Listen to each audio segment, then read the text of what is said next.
everybody. Welcome to Radium Girls. We are so excited that you guys are here to join us tonight. And the cast is really pumped to put on the show for you guys. Yes, and we just have a couple questions. We ask that you silence your cell phones and refrain from taking flash photos as they're a little distracting. And halfway through the show, after Act 1, we're going to have about a 15-minute intermission where you can buy snacks and drinks outside in the hallway. I'm just going to start us off with a quick prayer. Dear Lord, I thank you so much for this day. I thank you that everyone could join us tonight for this performance. And I thank you for this wonderful cast that has worked so hard to put on this show. I pray that both the audience and the cast are impacted by this story that we get to tell tonight. And I pray that everything goes smoothly. In your name, amen. Amen. Enjoy the show. Woo!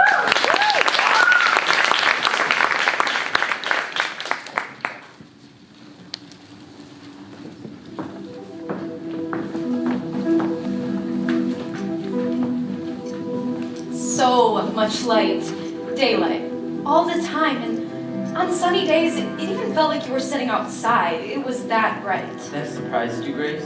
Well, it was a factory. I was expecting it to be dark and dirty. Then why go work there? I was 15. It was time I paid my own way.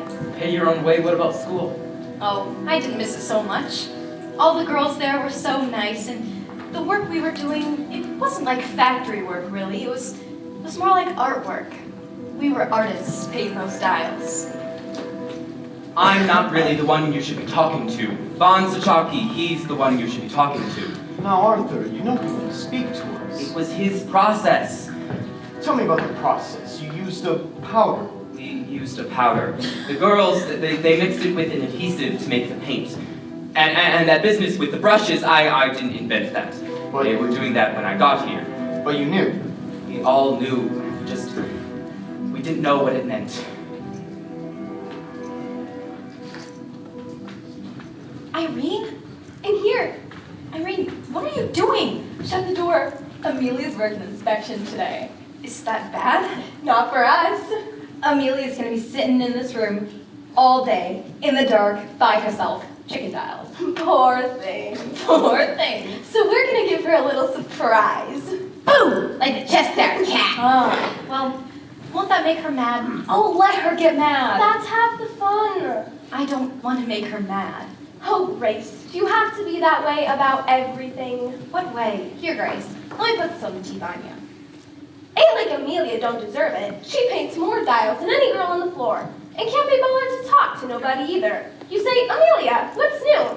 She just looks at you funny. I don't think she can speak much English. Wouldn't kill her to smile, would it? She's coming! Get the lights! Where's the switch? For pity's sake, Catherine. Okay, you guys ready? 3, 2, 1. Boom! Painting your faces? Have you girls gone out of your minds? It was just a joke. Just a joke? A joke like that can ruin a girl her job. No, Mrs. McNeil, I'm sure that's not necessary. Well, you know I don't tolerate no foolishness, Doctor. Foolishness we don't want, do we? Mr. Reader, this is the inspection room where all the dials go that are painted, and here are some of the girls who, on the floor, should be working. And I was just telling Mr. Reader here what a fine bunch of girls we have. And I'm sure now he must think I'm halfway out of my mind. Mr. Reader, how about some words for the girls? Well, girls, this paint you're playing with, it's very expensive. You realize this. It takes several tons of ore to produce a single gram of radium. That's a lot of work. Hard work for the men at the extraction plant. But they do this work gladly. Do you know why? Why do they work so hard? What are we all working for? The war? That's right, the war. The dials you paint save lives, girls. The boys on the field depend on them. To see in the dark, no mistaking what they see. Otherwise, some boys won't be coming home. Now, if you're going to mess around and not take work seriously, then you're messing with the hands of the Kaiser, and we don't want that, do we? No, sir. All right. Then, let's get back to work and leave the tomfoolery to home. Mr. Reader, I just wanted to say I'm really sorry, and I won't do nothing like that ever again. Well, dear, just remember this. You do right by us, and be able to do right by you. May 17, 1921, Nancy Jane Harlan here for the New York Graphics only girl reporter. Jackie Youngwood here with the Newark Ledger, Newark's first source of news. Madame Marie Curie, eminent French scientist, is headed on a whistle-stop tour of the United States. First stop, New York City, where she is greeted by an enthusiastic crowd of well-wishers. The high priestess of science is headed for Washington, where she will receive a gift of 1 gram of radium, valued at $100,000. Purchased for her by the Marie Curie Radium Club, an association with over 100,000 American women Who each gave $1 in support of humanitarian research with radium. Grace, over here. Irene, look.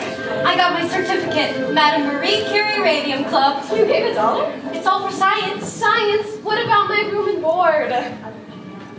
She's coming.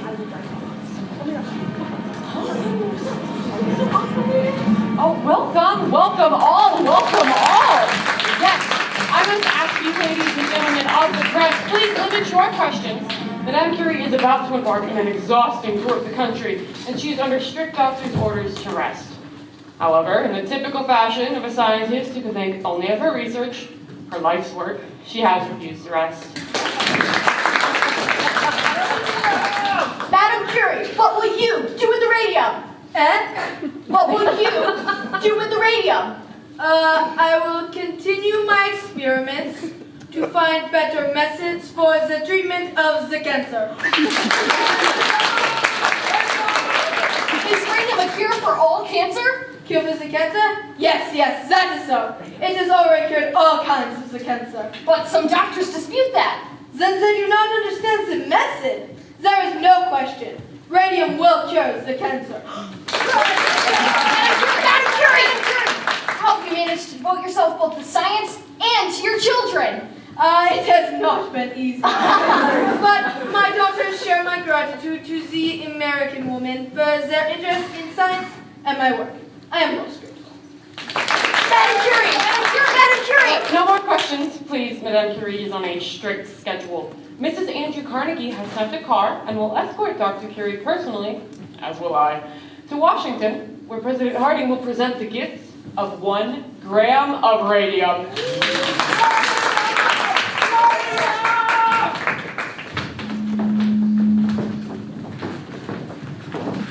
Did you see that, Charlie? This is a marketing opportunity. We'll send her one of our customers' watches, courtesy the United States Radium Corporation. We'll need a press release. Radium isn't just for scientists to study. The average American can share in its glory every night. Luminous watches, luminous clocks. Consider all the novelties made in the last 50 years. The electric light, the telegraph, the telephone, the automobile. Things once all considered novelties, as toys. Are now essentials to modern life. Got it. That ought to sell some watches. Watches, absolutely. But that's not where the market is. You heard the woman, it's in the medical field.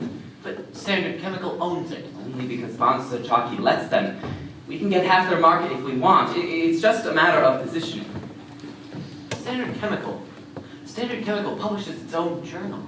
Sends it out monthly to 12,000 doctors. We could do something similar. Something scholarly. Something that the doctors will respect. A bibliography.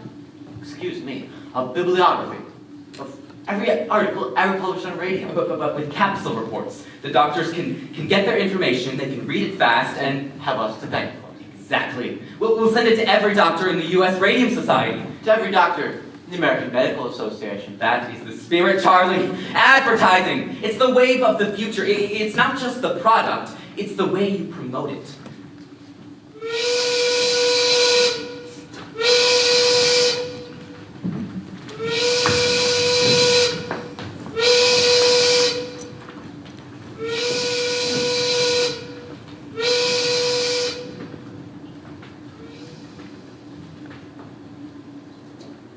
Grace, you should have seen it. The church was filled with flowers, lilies, carnations, and orchids.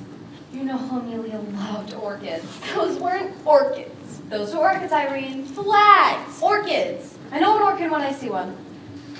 Purple orchids, that smell, Grace, that smell. It was like flowers? No. I was going to say it was like heaven. Like heaven, Catherine. It was just a funeral. You make it out like it was some Valentino picture. It wasn't just a funeral. It was Amelia's, and it was beautiful. The church was like the botanical gardens. The company sent a big spray of flowers, too. Carnations. Mums. Yellow carnations! Those You have to were remind me, mums. think that those were No, mums. they were That mums. it sounds like a nice service anyhow. Ladies, the whistle has already gone. Now then, I have received my instructions for today. We're going back to the old way of pointing the brushes. We were losing too much paint in the cloth.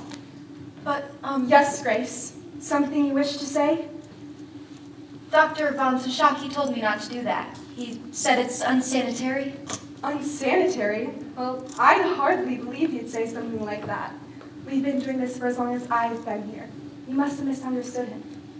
Yes, ma'am. And we're not to get new brushes until we're done with the old. And they have to be so bad that you cannot make a point with them no more. You can't make a quota like that. Well, you'll do your best then, since I've received my instructions. I need a new brush. It's not for us to be asking questions, isn't it? It's for us to do the work.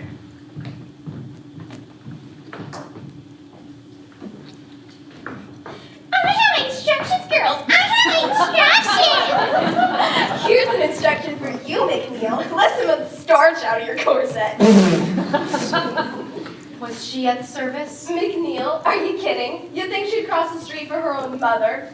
You was about the only girl from the floor who wasn't there. I wanted to come, but Ma was working and I had to watch the little ones. You could have brought them. All 7. Well, if it's me, I tried to be there. Just lay off. Grace feels bad as it is. Were many of the fellas there? Oh yeah, lots of fellas went downstairs. Mr. Ross from the front office, Dr. Von Shiitake was there, and Mr. Reader. And he left early. So, he was there all the same. Oh, Grace, you know the fellow from Crystallizing? The one with the red hair? He was there. You know who I mean. The tall one with the freckles. That's the one. He snaps his fingers all the time? George. Jerry. I think it's George. It's Jerry. Jerry Malone. He's the one who's always talking to Amelia in the day room. Grace. When the mass was over, he goes over to the coffin. He goes like this. He goes like this. Mwah. No. Yes. Really? Really. Insane.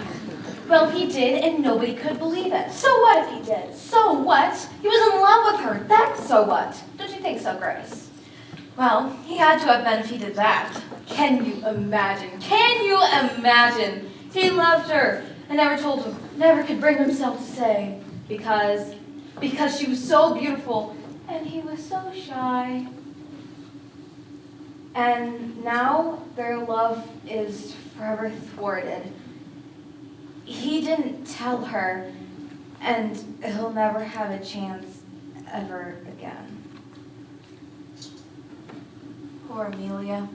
Poor Amelia. Poor kid. Her family took it awful bad, Grace.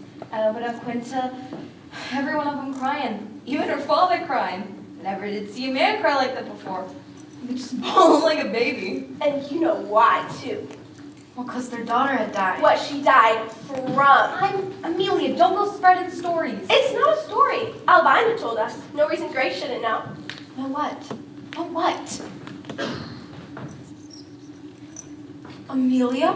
Ain't it awful? Her father fit to be tied, 2 6 girls at home. Ain't none of them ever going to dance again. All because Amelia upped and died from syphilis. Shh. I can't help it if that's what she died from. Well, you don't know that for sure. It's on the death certificate. Anemia and complications from syphilis. But Amelia was ever so nice. Guess she got around more than we knew. Maybe it was a mistake. Maybe the doctor got it wrong. Oh, come on. That's true. Doctor was wrong about Aunt Ivy. What's Mama got to do with it? Up to the day she died, doctor said, you'll be fine, get a good night's rest, a good cup of tea. Then 2 days later, we were walking up to the Rosedale Cemetery.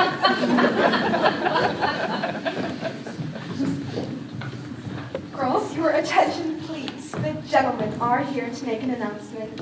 Thank you, Mrs. McNeil.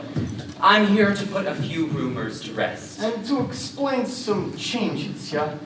As you may have heard, Dr. Von Sashaki is stepping down, and he wanted to take this opportunity Take this time to make with goodbyes, and Mr. Reether has so kindly consented. Some of you girls I've known since you were little girls, and you were coming here during the war, working so hard at the bench day after day. And 200, 300, some of you 500 dials a day. So happy to be a part of the work here.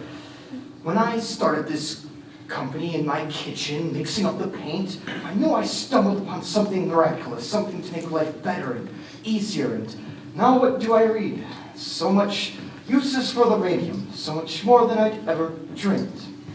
Thank you, Doctor. Yes, thank you, Doctor. Now, girls, Dr. Von Sachaki is a very busy man and must be on his way. So, let's wish him best of luck at his new job. And let us wish good luck to you, Mr. Reether, with the new plate you step up as the company president. Thank you, Doctor. When Mr. Reeder came to us 4 years ago, I saw him as a great man of enterprise. Thank you, Doctor. Ambition. Little did I know where that ambition would take the company, but that is something about this country that is so great. The opportunity it gives the young man and his friends. And so, girls. So, ladies, let us wish the best of luck to Mr. Reeder in the new direction he decides to take the company.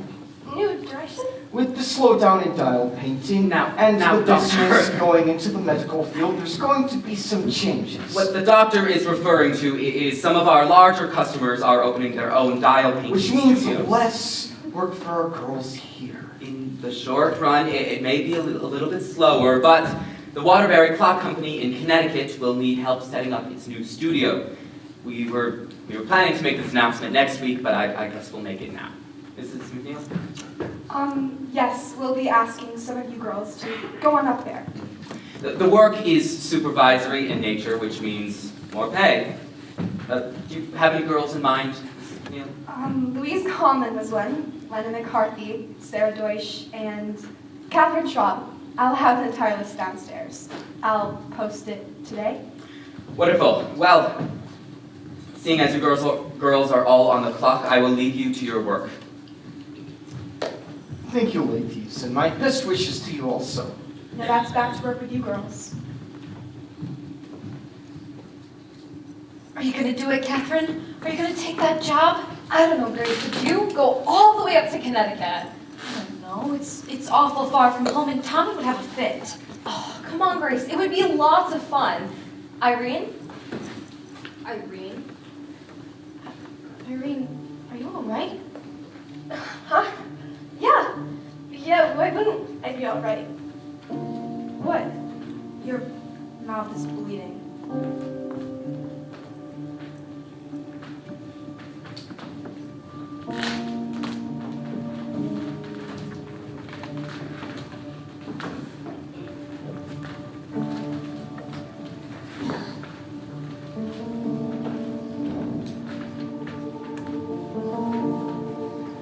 $35 a week and she quits the place. It's more to life than money. That's what you say when you're young, Tom. But you and Grace get to be my age with a house full of your kids underfoot. You'll thank God for every penny you put by. We got money put by. How much? Enough to get married on. It don't take much to get married on. Do you have enough to stay married on? So you let us get married. We'll find out. Are you still eating, Tommy? It's good. Well, you are gonna get sick.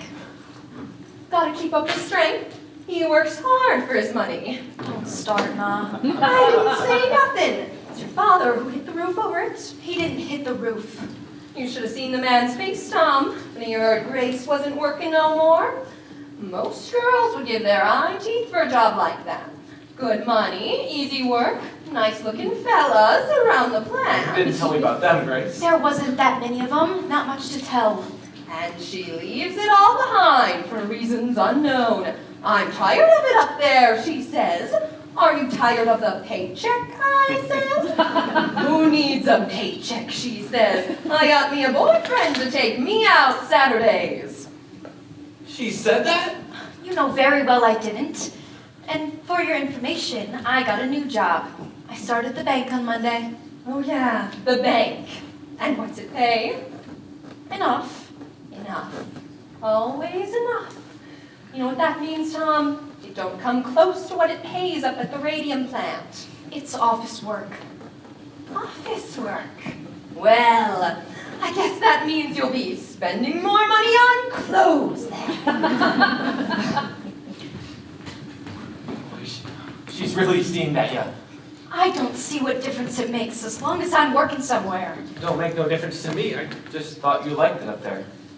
Of course I liked it up there. I worked there for 4 years. So, I've been delivering mail almost 8 years, and I plan to keep on delivering mail another 20 or 30 if I'm lucky. And like, steady work and a good pension helps you sleep at night. Well, I don't have a pension and I sleep just fine. I bet you do. So, how come you quit, Grace? Well, a lot of the girls are quitting. Work is slow, and ever since Irene left, it just hasn't been as much fun. Besides, wouldn't you rather have a girlfriend who works at the bank? As much as I'd like to have a wife who don't work anywhere. Close your eyes, I got a surprise for you. Yeah? You want me to close the blinds? Not that kind of surprise.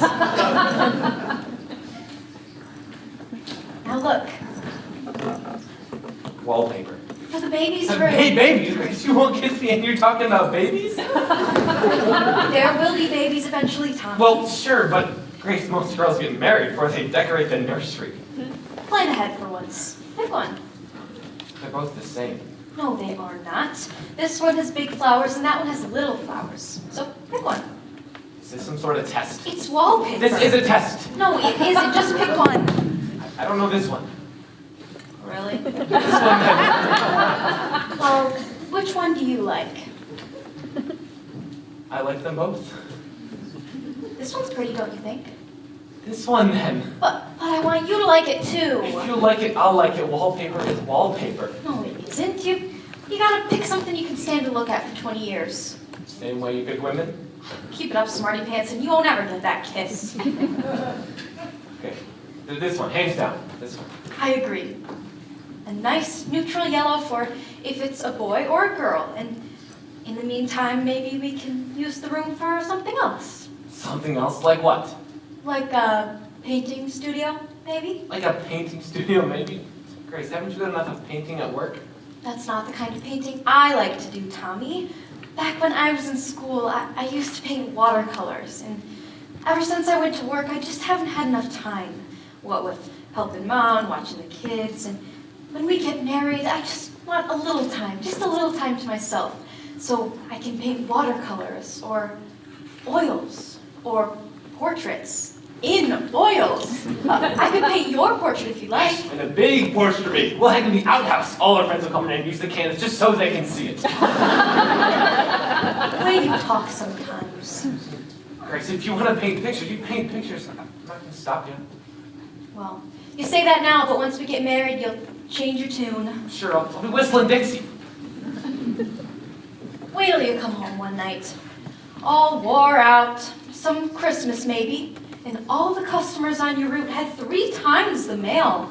Some dog got after you, and some old lady kept you waiting on her stoop, telling you all about her grandchildren. You don't have the heart to tell her you can't talk, so you finally get home, all tired and cranky and late besides, hungry, waiting your dinner. And where am I? I'm in the kitchen with my easel set up, a drop cloth on the floor, paints all over the table, and your dinner nowhere to be found. What would you say then, Tom? Better read a picture of me you're painting. Where's my dinner? That's what you'd say. Where's my dinner? Oh, sure, I'd just like to admire the painting on a full stomach, is all. So, how did I do? I picked the right wallpaper? I don't know. Maybe I should go look at stripes. Stripes, polka dots, Grace, I don't care. Let's just get married. You're plenty old enough. Just tell your mom we ain't waiting no more. We'll run off. Oh, we can't just run off. We gotta do it right. We gotta have a nice church wedding with flowers and music. And then we'll take a week at the seashore, just us. And then we'll get settled in our own place. You'll see. It'll be worth it. Your mouth figured out? Yeah. The dentist wants to take another tooth out in the back. Well, what's a tooth?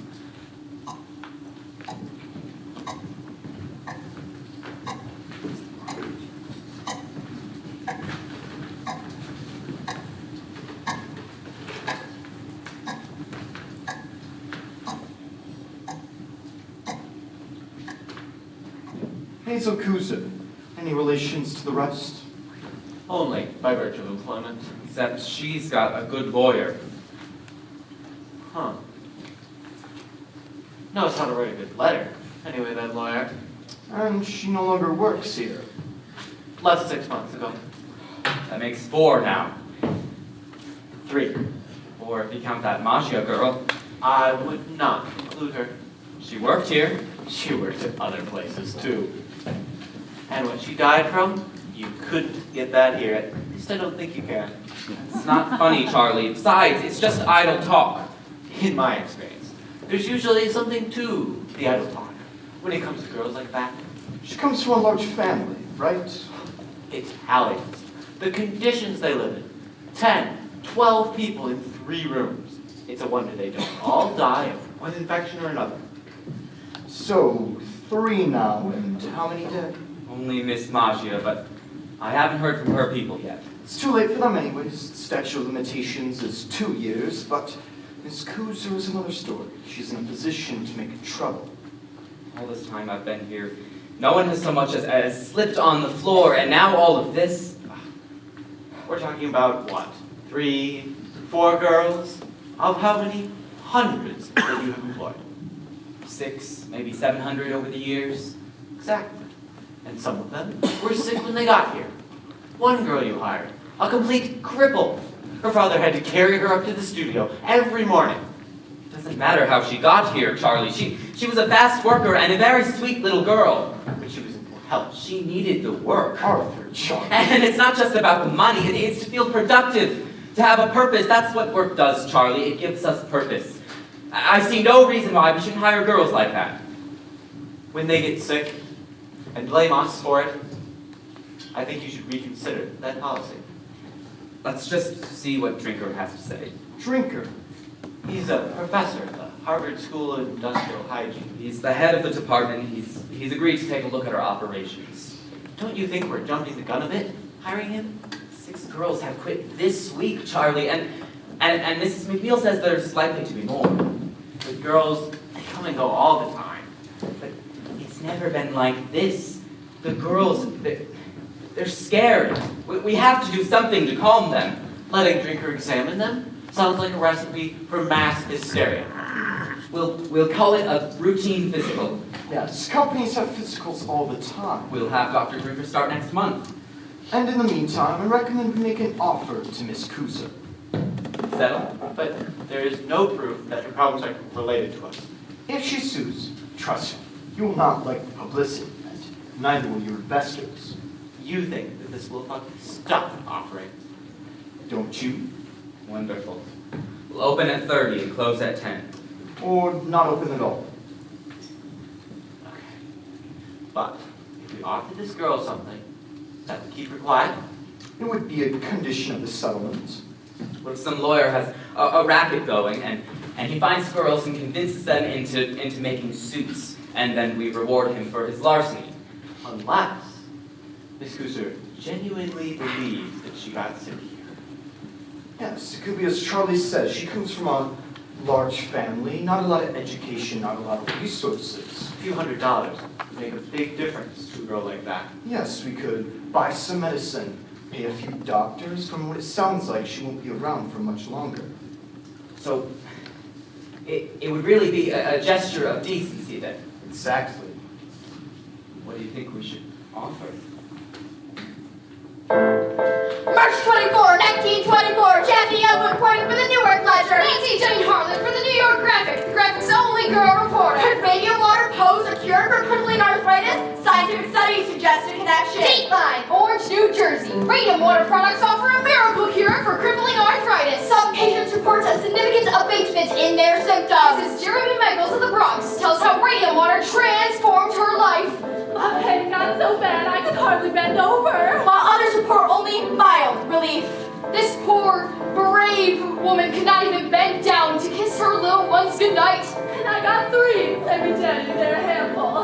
Dr. Harrison Martland, Chief Medical Examiner of Essex County, comments on the study. Preliminary, at best. Your recommendations, Dr. Martland? I advise further study, definitely. Further study. Then Mrs. Michaels tried Radiant Thor. He said it helped my rheumatism. so I drank a bottle a day for a month. It wasn't cheap, but I was desperate. Well, the test sample is questionably small. Well, first off, I felt like I'd been hit by a bolt of lightning. It was that powerful. Now I drink a bottle a week just to maintain my health. I hang the laundry and scrub the kitchen floor, same as I've always done. Dr. William J.A. Bailey of Orange, inventor of Radium, reports a strong demand for his products. Dr. William Bailey of Orange announces sales of Radium exceed 100,000 cases worldwide. Radiation is one of the most remarkable agents of modern science. I drink radiation for myself and I can vouch for its power. A bottle a day. At $1 a bottle? Worth every penny. Yes, I too was a picture of lethargy before I discovered the amazing, vitalizing qualities of radium water. And now look at me! I'm nearly 50 years old! I'm the age of a man in his 30s! You rather look a man in his 30s. Oh, thank you. A testament to the tonic's potency? Or to the seller's creativity. Radiate Thor! It's perpetual sunshine, baby! And a perpetual money-making machine for its inventor. Is there no end to what science can do?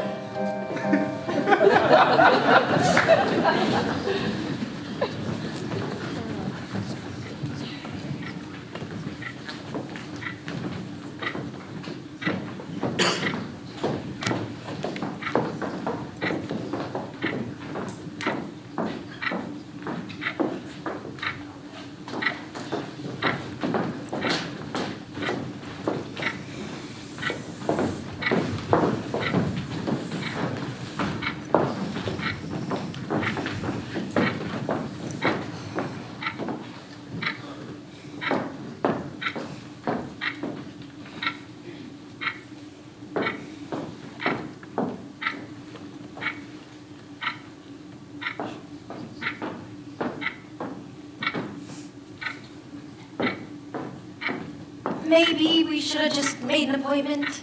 I don't need no appointment for this. It's an awful busy place. If you don't have an appointment, maybe you should make one. I shouldn't need no appointment for this. I'm sorry, I don't find anything in the shop. No, it's under Rudolph. Rudolph? Irene Rudolph, the girl that I'm asking about. Did she file the complaint? No, no. The dentist did. The dentist? Irene's dentist, Dr. Neff. He said that she might have bossy jaw, so he was going to complain to the health department about it. But when I asked him, he said that he hadn't heard nothing, and it's been more than 6 months now. Bossy jaw, you say? Yes! Maybe it's like your doctor said, a blood infection. Yeah, but that's the thing. What was it from? What gave it to her? From dirt. You get infections from dirt. From dirt? Her face pumped out like a pumpkin. Her jaw ran so bad she couldn't eat nothing. You think you get that from dirt? You get it from phosphorus. You're telling everybody that's radium in the paint that makes it glow. But it's really phosphorus. Catherine, you can't really believe all that. You saw her brace. Catherine, if it was like you said, they didn't have to let you work there in the first place. Sure, they'd have shut the place down. Shut it down who? Who's gonna shut it down? I don't know, the county? Honestly, Grace, you're such a nitty. Hey. How are they gonna shut it down if they don't know about it? Everything but Come that! It's alright, Tommy. She's got no business talking to you that way. She's just upset. She's going around the bend. She probably thinks you're dumping arsenic in the drinking water. Next, they'll be kidnapping babies, using them to stoke the furnace. Oh, go ahead and laugh. You won't be laughing so hard when it's you coming in here 6 months from now, asking after Grace. Oh, for crying out loud. Catherine, it's just a toothache. Just a toothache, Grace. That's how it started for Irene. Just a toothache. You wait. One morning you wake up, your gums are hurting so bad you won't be able to open your mouth. So weak and so sick you won't be able to Catherine, sleep. stop it. The pain's so bad you won't be able to sleep. And your face so I said swollen. stop it, Catherine. Grace is fine, right? Gracie. Irene Rudolph. That's it. She works at the Radium plant. Yes, ma'am. Nothing. Huh? The company is in full compliance with all state health and labor. Give me that. Miss, really? Who's Miss Young? That's the state health officer, Miss. Is a harmless compound of radium and zinc. As I was saying, the analysis shows there's no phosphorus in the paint. There's no phosphorus anywhere in the plant. Is he, Catherine? Miss Young drew the plant herself. She found nothing amiss. I'm sorry. Well, for some lunch then? I want to file another complaint. They already did an I want to file another complaint! Catherine, this is an awful busy place.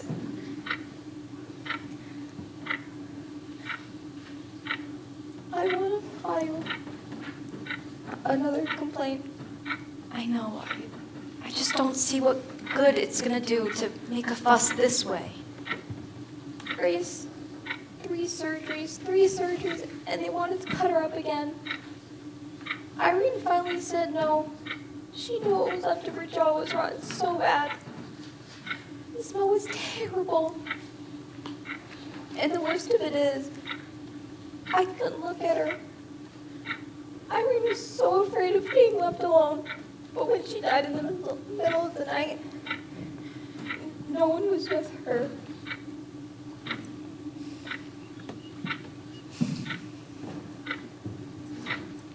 I'm sorry. Can we have another form? My friend wants to file another complaint. Another complaint. Is the girl sick? No, she died. Wait right here.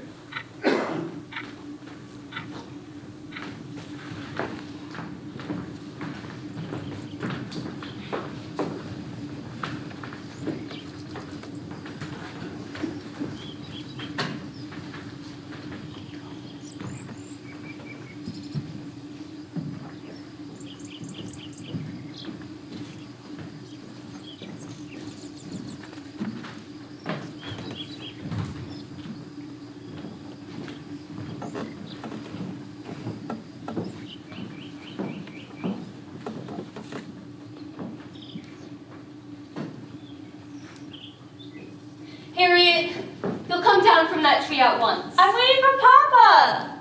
Fine, when he gets here, I'll send him up after you. There he is! Papa! Papa! Harriet! Harriet, come down at once. Papa, I can see clearly the church from here. Oh, can you? Can you see your grandfather? No, but I can see the schoolhouse. You think this is funny? She's 9 years old, Diane. Harriet! Tell you what, if she has no one to yell to, she won't yell. They can hear her all over the neighborhood. Oh, can they? When she comes down, I want you to speak to her. She's enjoying herself. I'm trying to raise a daughter, not a son. Time is on your side. In a few years, she'll lose interest in climbing trees and gain a fascination with boys. Is that supposed to scare me? And then when the time comes, you'll be frantic because she no longer wants to climb trees. What's this? Something to give you vitality. You think I need vitality? That's what it says on the bottle. Is it pure? We're the supplier. Do you want to try some? It will give me vitality. How could I refuse? Oh, your father came by to see me today. Another hard luck case? 4 children at home, all under the age of 6. Yes. The mother in the hospital with cancer. Yes. The father laid off from, let's see, the brickyard. Yes. Through no fault of his own. How did you know? Dad was around to see me the other day. It's never enough with him to have normal ambitions in life. You always have to have a mission. And you do. No, I have a business plan. You can't tell me you wouldn't help this man if you could. If I could, I would, but I can't give him a job that doesn't exist. What about Dan Lena? Dan? Maybe he could use some help. Dan needs trained technicians, not a bricklayer.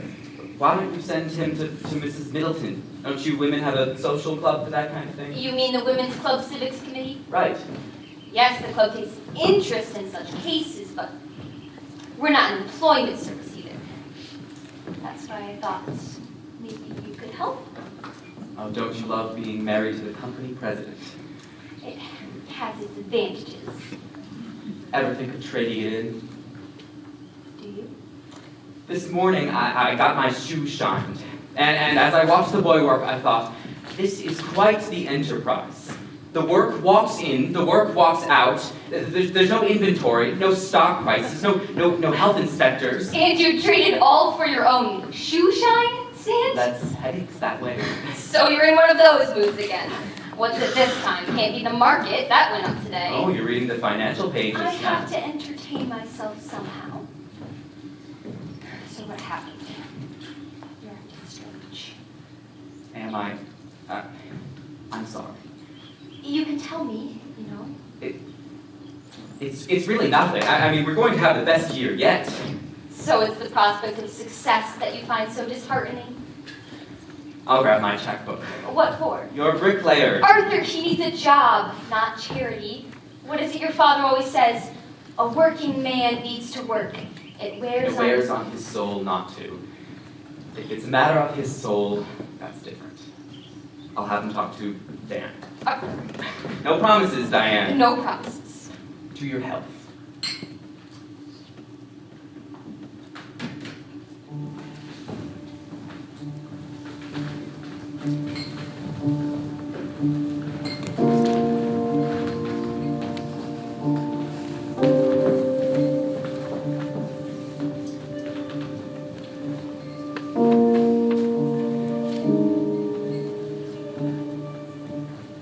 How long you had this drainage?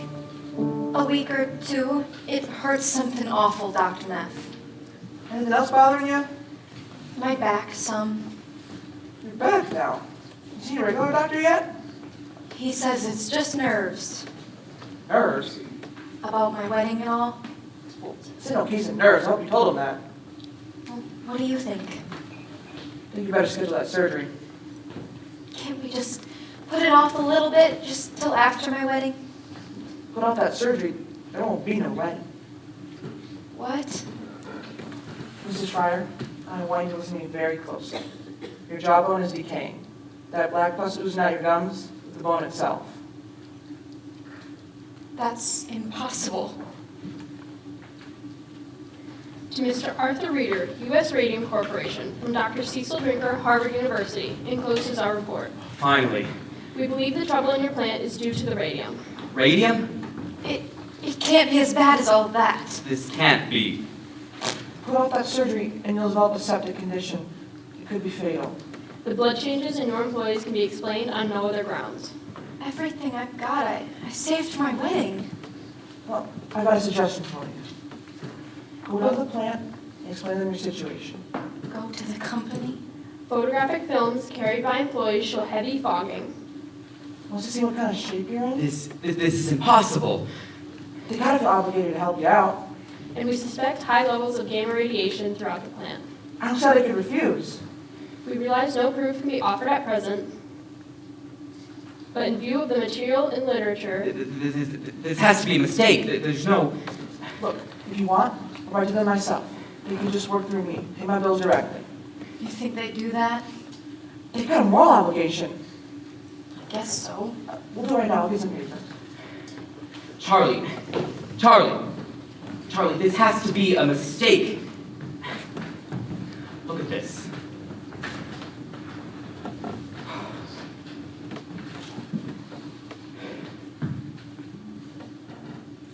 Oh, he must have overlooked something. If it's the radium that's causing these illnesses, it should occur generally throughout the plant.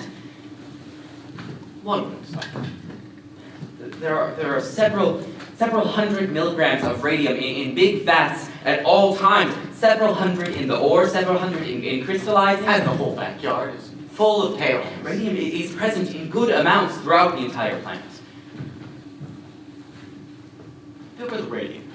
One would expect the highest incidence of illness to be in the laboratory. No one there is sick. Maybe it's some combination of radium with the zinc. Or something unique to our plant alone. Bacteria in the brushes. It just can't be the radium. There are hundreds of application sites across the country, and no one has reported anything like this. The Department of Labor wants to see the report. Yes, I'm aware. What do we tell them? This tears us to pieces. How do we answer them? They want to see the report. We'll send them this. What page? It's the most important page. Arthur, Drinker will never say. Drinker works for us. It's a proprietary report. What we do with it is our own business. The Department of Labor, Charlie, we just need a little time. Just a little time. They could shut us down for this. They're scientists, government men. They'll never know what it takes to run a business. Von Zachowski thought promotion was a dirty word. He laughed at the very idea of advertising. Do you know how many times I walked into that man's office and he turned a deaf ear to everything I said? Oh, Charlie, we showed him. We showed him. I mean, look at us now.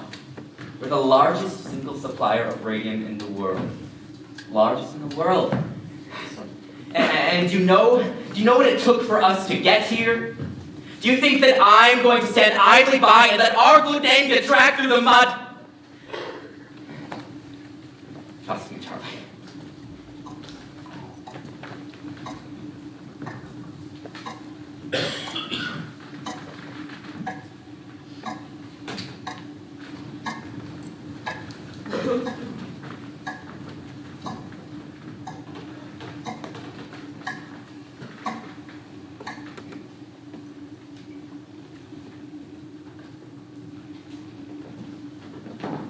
Dr. Flynn, oh, it's awful nice of you to come all this way. Not at all, my dear, not at all.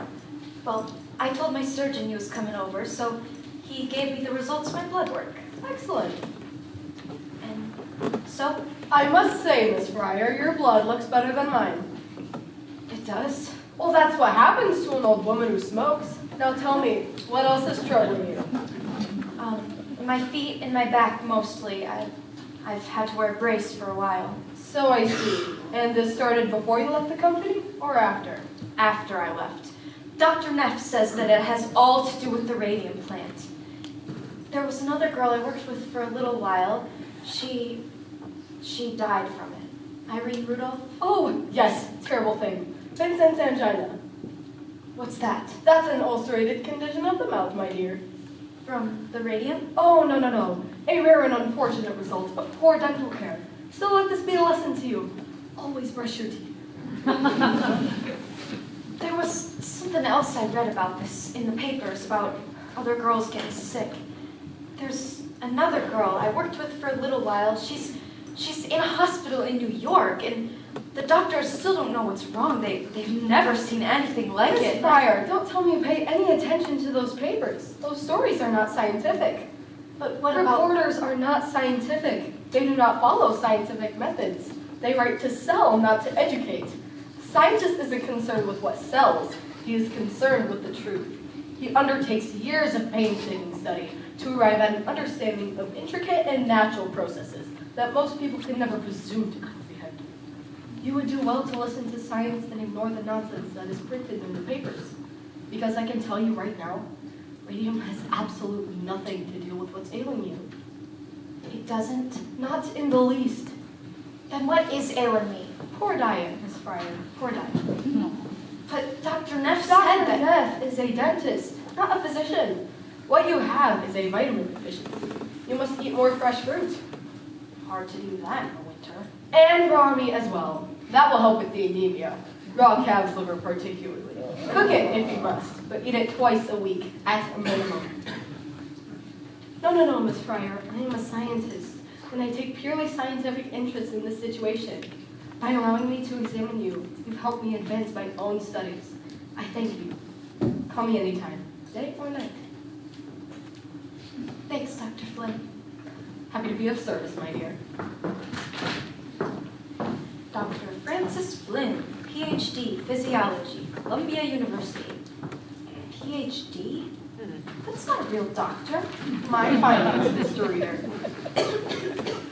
She's seen half a dozen girls that used to work at the plant. Word I hear? She's working for a company. An objective evaluation, I trust? The source of my funding has no bearing on my research. And I let that lady examine me.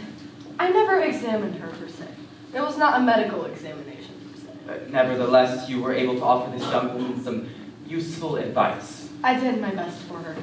It's the same thing with every girl. Nothing wrong with you. Your blood is better than mine, she says. And how are you doing on the rest of the report? The animal studies I conducted reveal no adverse effects from radium. The problem, as you suspected, is one of personal hygiene only. I don't know how somebody could do that to you. Straight out lie to you like that. Nothing surprises me.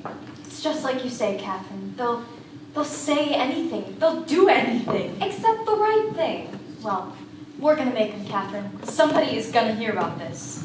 I'm so thankful, Dr. Flynn, but I'm particularly grateful that this young woman you examined is doing much better. From what I can see, Mr. Reader, she's on the road to recovery. Excellent. Here is my statement of fees and expenses. Wonderful. I'll have Mr. Lee write you a check.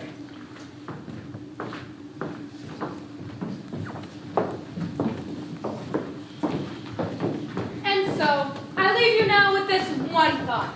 Ladies and gentlemen, we do not have to accept injustice.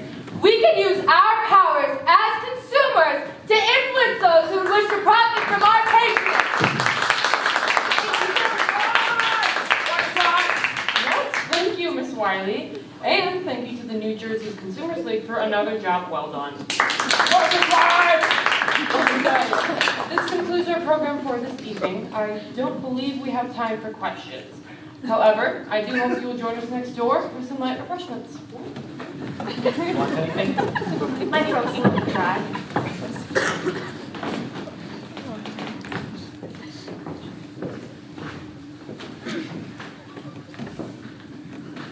Can I help you, miss? I just wanted to talk to Miss Wiley. You're not a member of the Women's Club. No, ma'am. Are you a guest of a member? No, ma'am, but Well, Miss then Wiley... I'm sure Miss Wiley would be happy to see you during her regular business hours. I'm not leaving till I see Miss Wiley. Mrs. Middleton, it's all right. It's fine. You must be Miss Pryor. Yes, Miss Young at the health department. She said I should come see you, and I know I should have stopped by your office, but I've missed so much work lately, and I can't miss anymore. No need to apologize. I've been meaning to call upon you myself. Please, sit down. Me and Catherine, we wrote to the company about our troubles, and we never heard anything back. So we went to go talk to a couple lawyers, and they all said they can't do nothing because the law won't allow it. The statute of limitations. Right.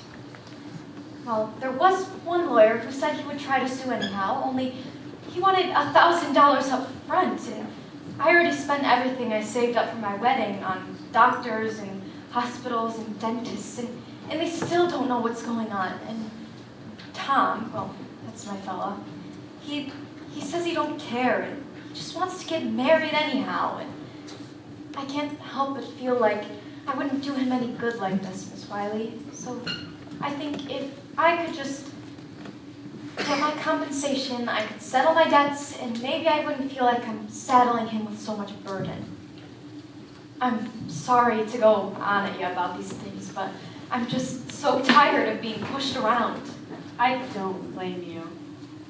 Well, Miss Young said that the Consumers League has some sort of clout. I'd like to think so. We've certainly had our share of successes. So, can you help us then? Tell me, Miss Pryor, how far are you willing to go with this? Ma'am? Suppose I do find you a lawyer, somebody who'd be willing to take on a contingency. You wouldn't have to pay him unless you won. Would you be willing to sue? I want my compensation. Of course you do. Now, suppose the company says, here, Miss Pryor, here's some money. Only, you were to tell no one of what we've agreed to here. You were to say nothing of how you got sick. Like, keep it quiet? Yes. Well, that just don't seem right. It isn't right, but it's what they'll do. They'll try to buy your silence. Is it for sale, Miss Pryor? No, ma'am, it isn't. Good. So, can you help us then? I think I can help you. Only, you're going to have to take a few chances. Chances? If you'd be willing to put aside your own need, just for the moment, I think we'd be able to put a stop to this company. Stop them dead in their tracks. Well, what do I have to do? Start by putting you on page 1. Page 1. Do you want to talk to the newspaper? Not one newspaper, many, many. newspapers. Is that really necessary? I mean, all we want is for Grace to get compensation. Tommy, just let her finish. I understand your concern, but this company has already shown that it's willing to go to great lengths to protect itself. No, I'm afraid the only way we'll get to them is to hit them where it matters most, their public image. If we can get every newspaper in America to tell your story on how you suffered, on how the company denied all responsibility, believe me, Miss Fryer, when that happens, Arthur Reader will come to the table with his hat in his hands. All right, Miss Wiley. I know it's frightening. It's okay. Right now I'm more angry than I am scared. Good. You hang on to that anger. You're gonna need it. Only, be sure nobody sees it. Ma'am? Public sympathy, Miss Fryer. That is our greatest weapon. But the public doesn't have much sympathy for an angry woman.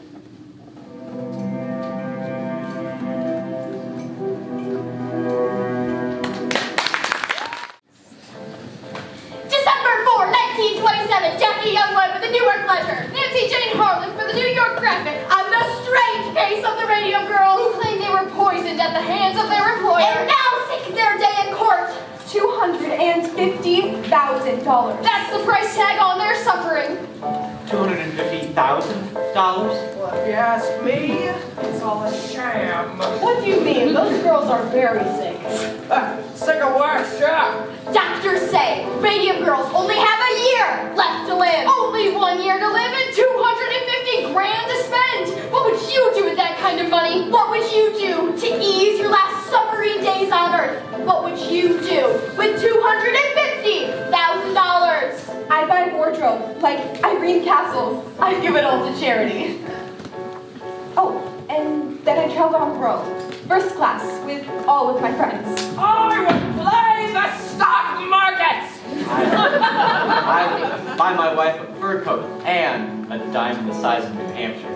I used it to pay off my medical bills and to pay off my second mortgage, the one my father took out to pay for my last operation. Pretty Grace Fryer sits at home, suffering bravely through this entire ordeal, struggling valiantly to keep up her flagging spirits for the sake of her family and her friends. It hurts to smile, but I try to smile because I know if I don't, I'll go crazy. Tell us, Miss Fryer, how does it feel knowing you have so little time left?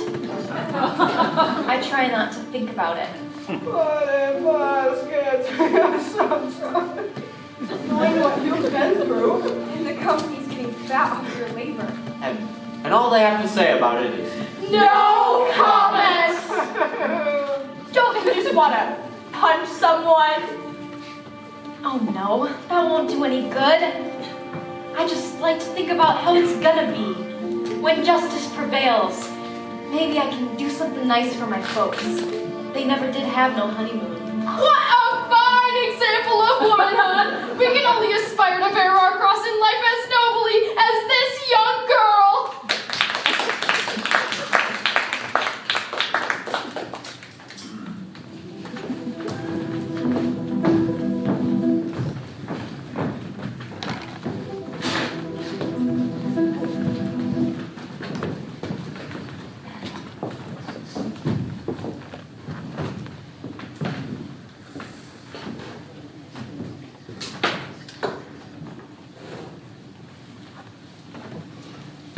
Mr. Barry, I must object to these kinds of histrionics. Mr. Markley, I had nothing to do with that. I've been in the game a long time, Mr. Barry. And when I see a story like this move over the wires, I'm not so naive to believe a plaintiff's attorney had nothing to do with it. What's your proposal, Mr. Markley?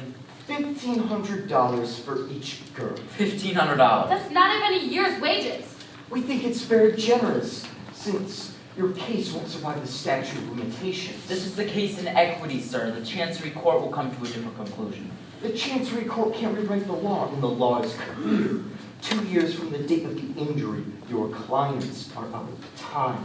2 years from the date the cause of injury is discovered. Very creative, Mr. Barry, very clever. I have to admire your imagination, but you've a long way to go before you convince the judge. And in the meantime, Mr. Markley, the press will continue to take great interest in this story and the company's complete indifference to its workers. And no doubt that will be great press for the Consumers League.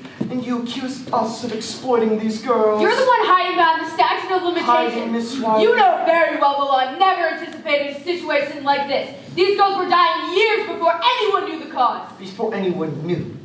Does that include the U.S. Radium Corporation, Miss Wiley? When, or if I should say if this case goes to court, I only hope that your opening argument, Mr. Barry, you have made our defense. See you in court.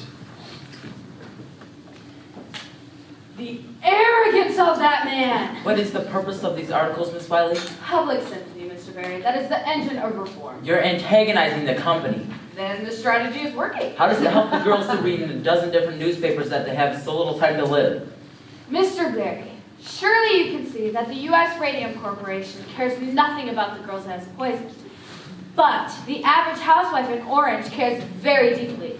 So do millions of other women across the country. These women shop, they buy watches.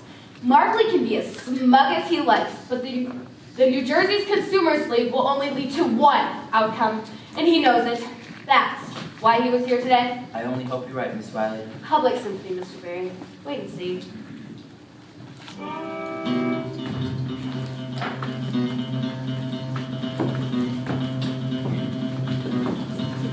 Dear Miss Shaw, I read of your sad story in the Boston Globe.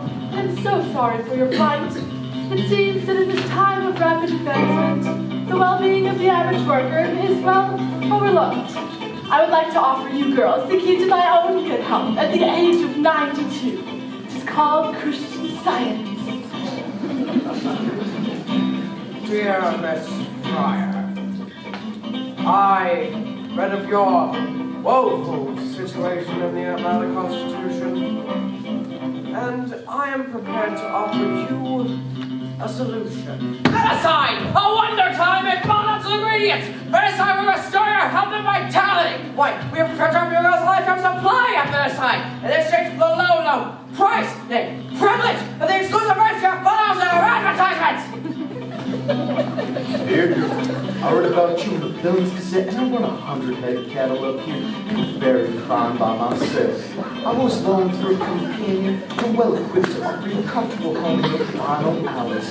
A girl like you has suffered so much. Don't you think you deserve some fleeting hours of happiness? Sincerely, your admirer, Leonard F. Watkins. P.S. Enclosed is my patient.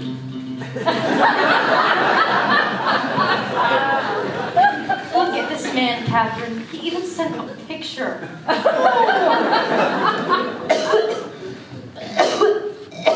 Are you all right? Bleeding again.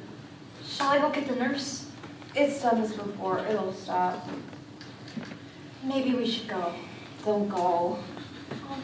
Don't you need to sleep? Who can sleep? I never sleep. You'll sleep tomorrow. Yeah, might not wake up. Of course you'll wake up. Not if it don't go well. Sometimes it don't come out if it's so good. My mother's cousin, she went in for her appendix. She never came home again. Well, you just can't think that way. I mean, look at all these letters. Miss Wiley said people would be on our side, and she sure was right. This one's from California. What if we don't win? Of course we'll win. But what if we don't? My father will lose his house and we'll be on the street. You'll be on the street. Your father must owe thousands. And you and Tom won't ever get married.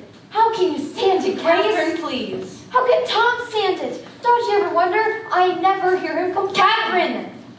As soon as the judge hears our testimony, he's gonna rule for us. All they have to do is take one look at us. It'll be over in a day. Think so? Sure. I mean, once they see what kind of shape we're in, we'd be awful hard to ignore, don't you think? That'd be something then. See the look on Mr. Reeves' face when we get up on the stand. Want to read some more letters? Yeah. They didn't have no vanilla, so I got some chocolate.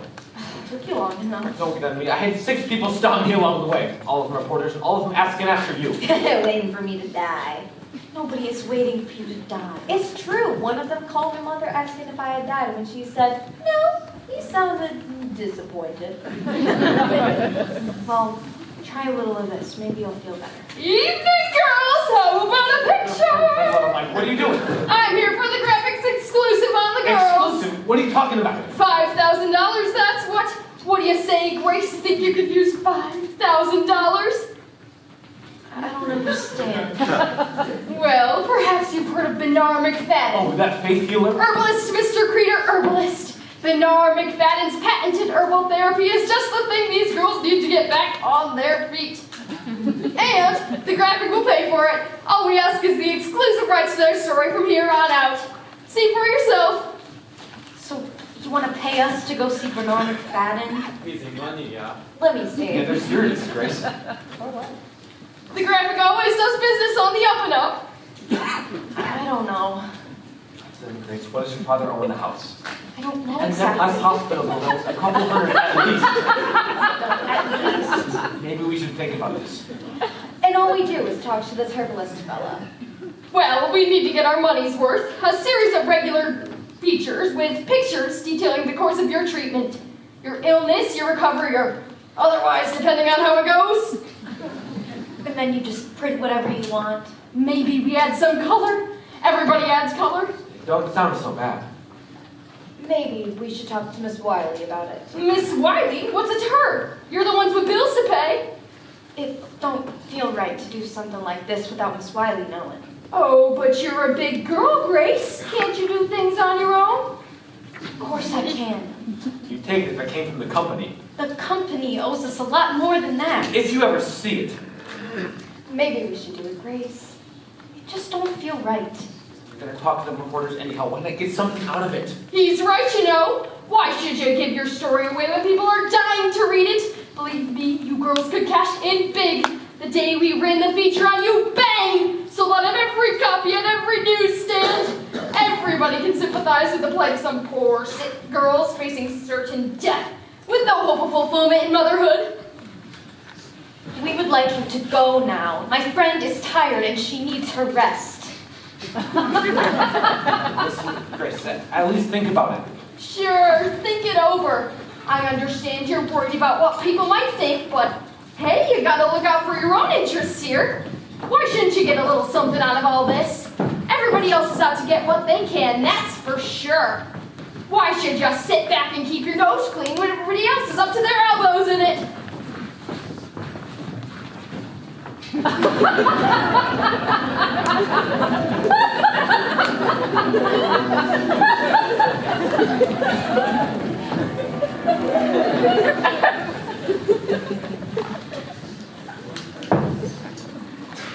Gentlemen, I have treated a number of the girls who claim that they got sick here. One of them, the girl's jaw had rotted so bad, I was able to remove it from her mouth just by lifting it out with my finger. As you can see here. That's all right, Dr. Neff. You can put that away. Okay, perhaps you prefer to look at it on the x-ray, Mr. Reader. Now this here was quite an expensive case to treat, and never did get no compensation. The girl died. Her family never paid. I sympathize with you, Dr. Neff, but what has this got to do with us? Here it is straight. There are going to be a lot more girls claiming that they got sick here. So I'm proposing that we do business. You know, you scratch my back, scratch yours, that sort of thing. I'm not following. Okay, suppose you was to give me a list of the girls who worked here. You could see to it there are no more lawsuits. Do you think you could cure them? No, not a cure. I'm saying you scratch my back, I scratch yours. How so, Dr. Neff? Well, first I would examine them for radium necrosis. Then I would come up with a favorable diagnosis, pyorrhea, say, or something else. Most of the cases will just die natural death anyway, and the rest we can put off until the statute of limitations kicks in. It's too late to sue. And you'll convince them they don't have a case against the company. Exactly. If it ever did come to trial, I could testify there was some other problem. Be strong testimony coming from the dentist who treated them. But what makes you think these girls will come to you? They'll flock to me if I don't charge them anything. Well, because we'd be paying you. Exactly. We can understand each other, Mr. Reader. So what are you asking for, Dr. Neff? I need about $10,000 for my trouble so far, and for every girl I agree to see from here on out. $2 per visit, plus expenses for the x-rays and other things. I'm proposing a gentleman's agreement, but all of it's not in writing. No, no. Immoral, you say? Your plan is immoral, and we'll have nothing to do with it. Oh, you're finally talking about morals, Mr. Reader. Mr. Lee. You got your own hired guns ready to testify? Those were expert witnesses. Expert witnesses? Paid lackeys is more like it. And believe me, none of them's got the information I've got. You're threatening me. No threat, Mr. Reader. Just a business proposition. I'm looking out for my own interests the same way you look out for yours. Mr. Lee, see Dr. Neff to the door. All right, all right. You don't want to play ball? Fine. If this all shakes out, it won't be me holding the short end of the stick. Gentlemen, I want you all to make statements about what happened this morning. We'll send them to the State Dental Society, and then Dr. Neff will see who's playing ball and who isn't. An excellent idea. Perhaps we should be so quick to dismiss Neff's proposal. Why is that? We're in a very bad situation here, Mr. Reader. Mr. Lee says we're having trouble getting girls to work here. And we're losing some contracts because of it. And it's only going to get worse. The papers are full of stories about the girls. Making them out to be saints. And what defense can he put out? Except to say that we'll try our case in court. And in the court of public opinion, we've already lost. Perhaps we should reconsider. It certainly wouldn't hurt to have a testimony coming from a dentist who treated those girls. Neff would be very helpful to us. We should retain him. Retain him as what? An extortionist? As an expert. Like Dr. Flynn. Dr. Flynn is an expert at Columbia University. Dr. Neff is a neighborhood dentist. Dr. Flynn treated some of the girls, didn't he? He didn't treat them, he examined them. He dispensed medical advice, Arthur. It wasn't medical advice, it was a scientific opinion. An expert's opinion. How about this? We retain Neff, but we don't put him on the stand, just to keep him for testifying for the women. That's the most important thing. Would you agree to do something like that, Mr. Reader? Mr. Reader? Mr. Reader? Edward, we can't simply do something like this. We can't get in bed with a man like Neff. Arthur's right. We don't want to do business with Neff. But he could hurt us. We have to take steps. Well, Neff has sort of given us everything we need. It's new evidence. This is grounds for postponement.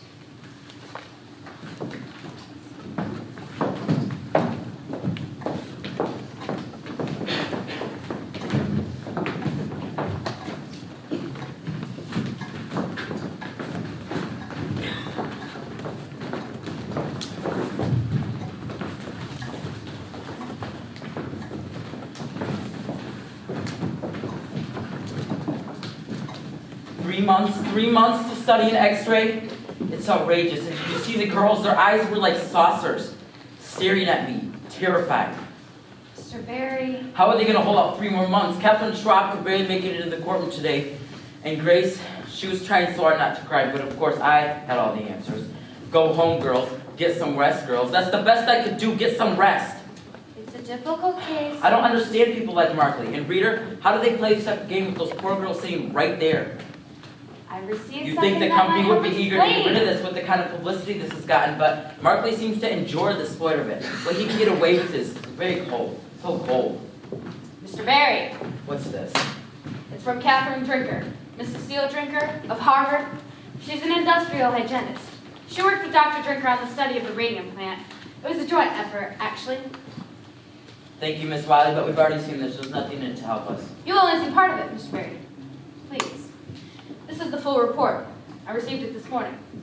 Mrs. Drinker has been studying our story very closely in the papers, and she was deeply disturbed on what she found in the last article of the Ledger.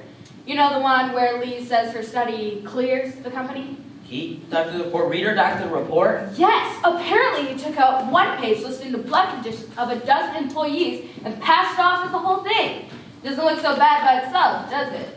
But in context, it's a somewhat different story. We can use this. Yes, the judge would be very impressed. The judge, Miss Wiley? I'm not going to wait around 3 months to make use of this. I want you to call that contact you have in New York World, and if Reader won't let us present about it in the courtroom, then he can read about it in the newspaper. January 12, 1928, Jackie Youngwood reporting for the Newark Ledger. Nancy Jane Harlan for the Graphic. Radium girls go to court today. Radium girls knock at the doors of justices. Poor injured girls face pain, disfigurement, ruin, and death. And as the clock ticks away the precious moments, a hearing begins at Chancery Court, where the founders of the Radium Corporation demand a postponement. Plainfield's attorney, Raymond Barry, makes a shocking disclosure, showing that the company lied to the Department of Labor, showing that of a Harvard study concealing the ill effects of its product. Read all about it in the Ledger, your first source of news. Read about it in the Graphic. We care because you care.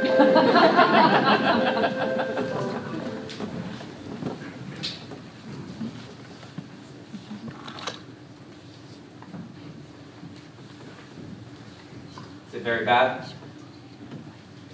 You didn't read it? I make a point not to these days. Only other people would do the same. Mrs. Mitchell from across the street, she walked right past me this morning. Didn't say a word to me. I know she saw me. And women at the market, and the greengrocer, the way they glance at each other. Oh, and at the club, Mrs. Middleton and the other ladies. Why don't you put that away? Read the journal instead. Someone at the club today actually had the nerve to say to me, "Is it true? Is it true," she said. "Did your husband really poison all of those women?" "Mrs. Cowles," I said, "if you think it's true, then why would you speak to me at all? I certainly would not associate with a woman whose husband did such things." Then why do you still go there if that's the way people are? I've been a member for years. What do you want me to say, Diane? We knew we were poisoning people, but we were making too much money, so we couldn't stop. Is that what you want me to say? I certainly don't want you to say such things. And if it were true, or especially if it were true, Is it true? is that what you think? Oh, what would you like me to think? Goodness, Diane, don't you see what's going on? It's Von Sachocki. He's behind it all. He's jealous of our success, so he's feeding information to the Consumers League so that they can railroad us. Why would the Consumers It's a bunch of radical women, do-gooders. Half of them are Reds, probably socialists. Same thing as that club you're in. What? All you women think you can go around and fix the world. I can't, I'm sorry. While your husbands go off and actually make a living, you're going to quit that club. Quit the club? And stop talking to that idiot Mrs. You're not Middleton. making any She doesn't sense. know anything. None of these women know anything. You don't know anything.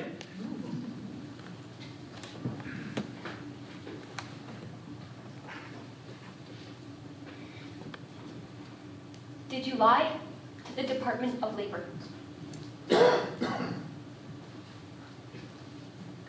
What? Did you lie?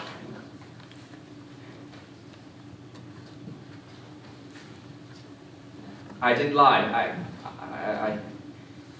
I didn't agree with Drinker's results. Arthur! I have a fiduciary duty to the company. I can't listen to this. Diane, I have documents, I have articles.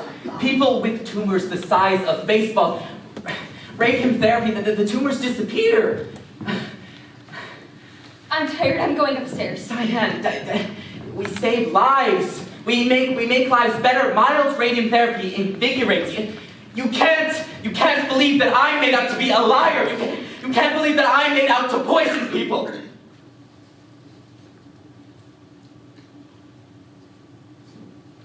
No.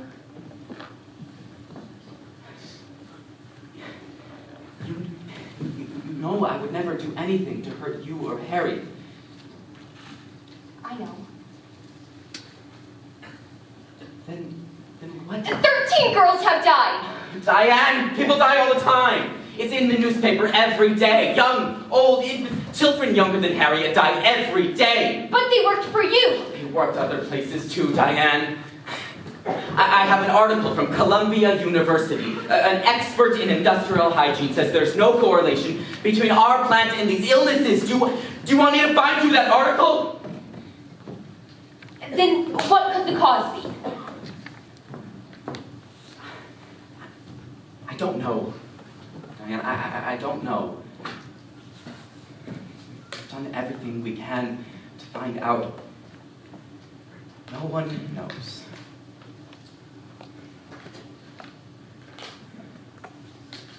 Please, believe me, Diane. If you don't believe me, then all of this means nothing. Oh, Arthur. Do you remember what you said to me the day I told my father I wasn't going into the ministry? You can do as much good in a boardroom as you can in a church. You remember? You think I'd forget? I was such a scared scared kid, and my father was an icon. If it wasn't for you, I don't think I would have been able to stand up to him. I'm sure you would have, Arthur. And ever since then, he's been looking for signs that my soul is lost. You don't think that my soul is lost, do you, Diane? Arthur, you're a good man. You save lives, Diane.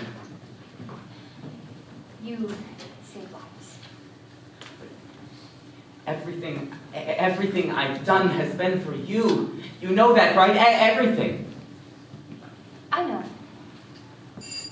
Oh, please don't let that be another reporter. Don't get the door. Arthur! Is that Mr. Lee? Charlie.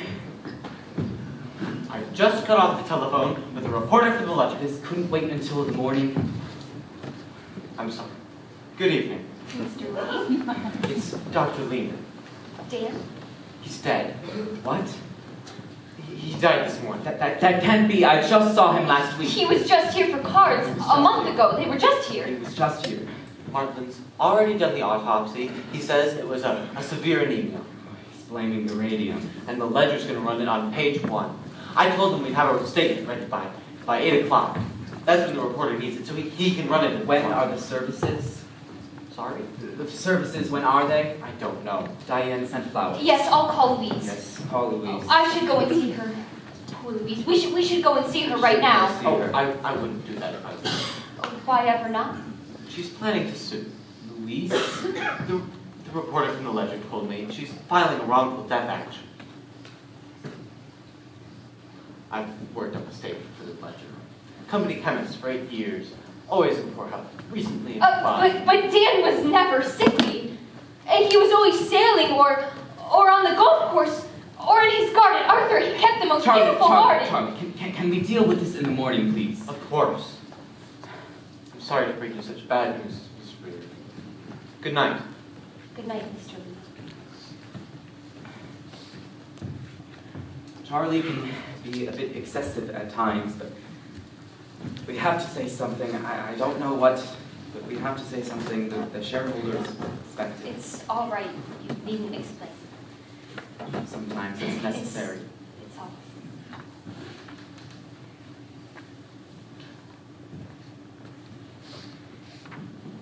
We're going to throw this away now. There's a case under the sink. We'll throw that away too. I'll have no more of this in the house. I'll get it.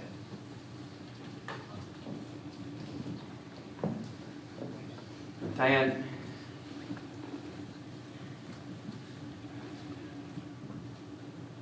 I'm in too far to quit. I really didn't expect you to.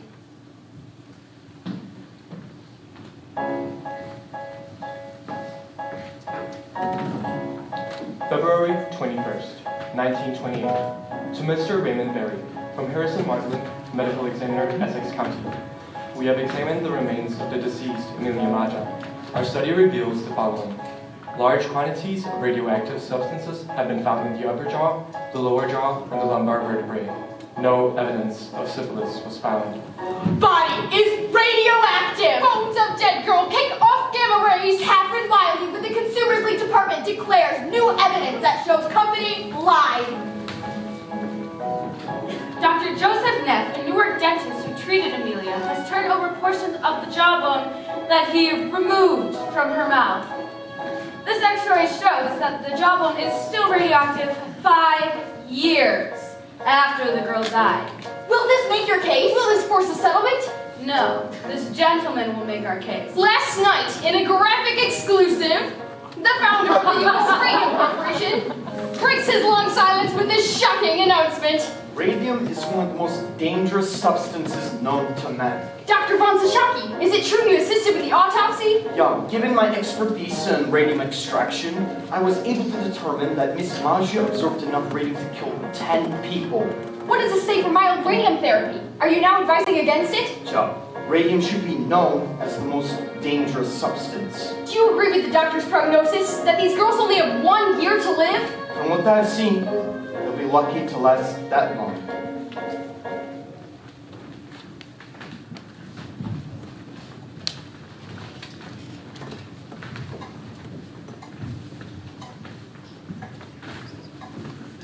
I'll tell you what we should have done. We should have took that reporter up on her offer when he had the chance. $5,000 don't make me laugh. And we should have talked to her too because they'd have paid. And I'll tell you what else we should have done. Stop telling me what we should have done. A lot of things we should have done. It don't do us any good to just think about them now. All right, keep your shirt on. Which do you like better, the red or the blue? So what's Barry say? Is he going to go back to the company? I like the red, but it don't fit so Is he going to try and talk the company up a bit? Miss Wiley says another interview will do the job, so I say, let's one more, you know? It's worth a try, don't you think? What if they came up to 5,000? Would you take it then?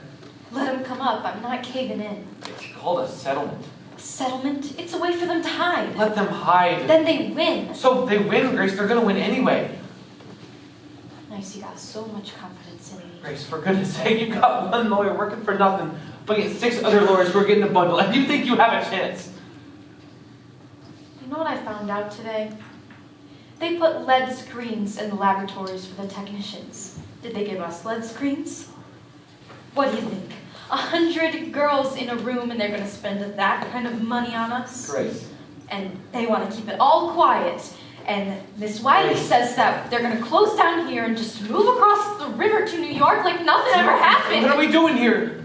I thought the idea was we'd get some money to settle our debts, get a better doctor, and we'd get on with things. Get on with things. You're still wearing my ring? Tommy. Grace, there's a house for sale in my brother's neighborhood. 2 rooms up, 2 rooms down. It's not much, but it's a start. It's already got flowered wallpaper. You'll like it. And best of all, it's only 2 blocks from the school. What do we need with the school? Plan ahead for once.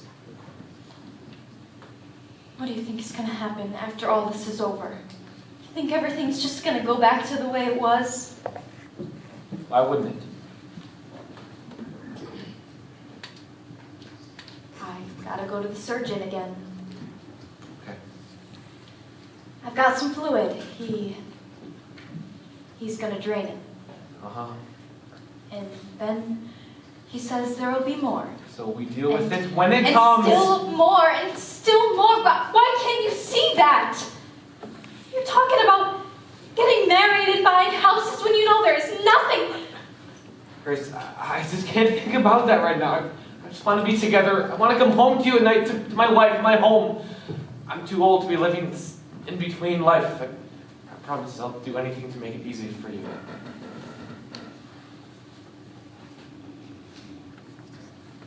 Here.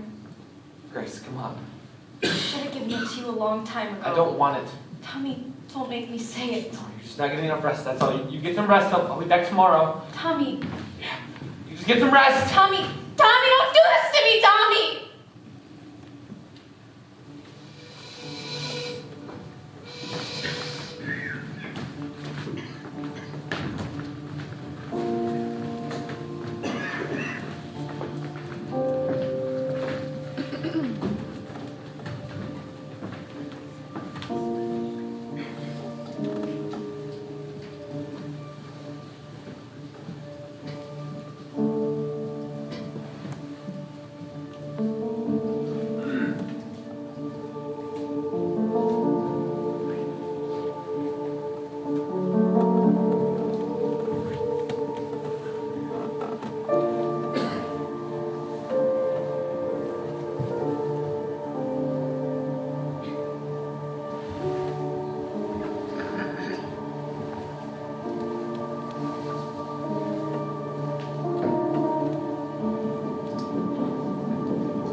Arthur, I thought you were headed home.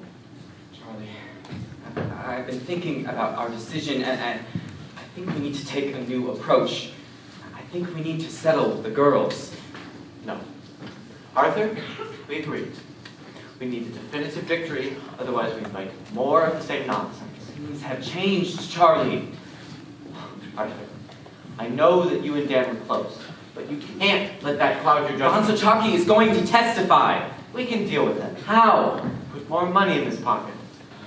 So now you want to bribe him. Not a bribe. Consideration. Consideration. For an expert witness. Whatever Barry is paying him will make a better offer. You don't understand guilt, do you, Charlie? Right now, I don't have the luxury of thinking about it. Let me tell you something, Charlie. A guilty man has the tremendous need to unburden himself. His guilt can eat him alive, Charlie. Don't you see what's happening?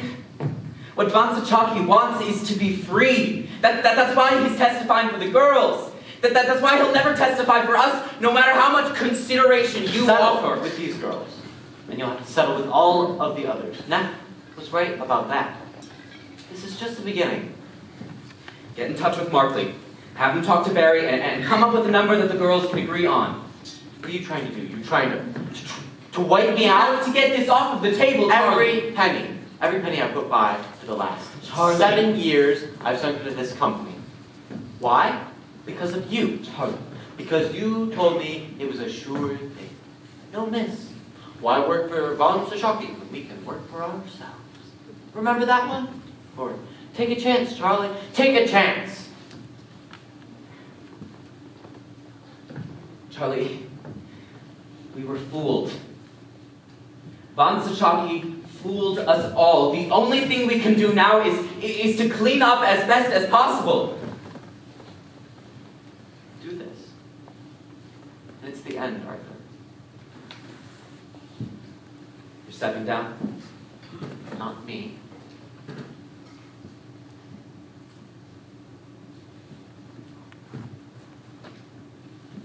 Well, don't you know? They're one vote away from getting rid of you. And whose vote is that? Have you so little faith in me? I'll still be on the board. You won't have enough votes to get me off of the board. And you'll still be on the hook if the company goes under. Think about that, and then next time your conscience starts to bother you.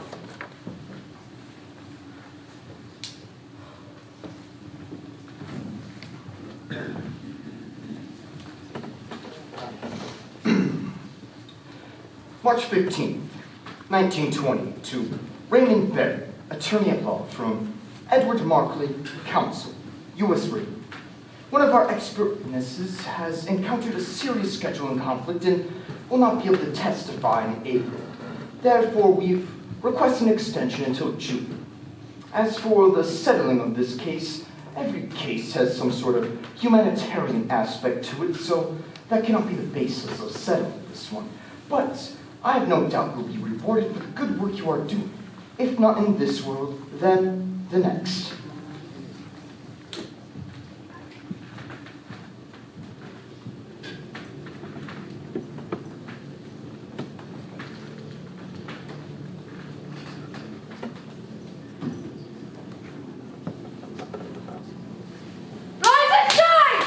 Madam Curie? Time for work!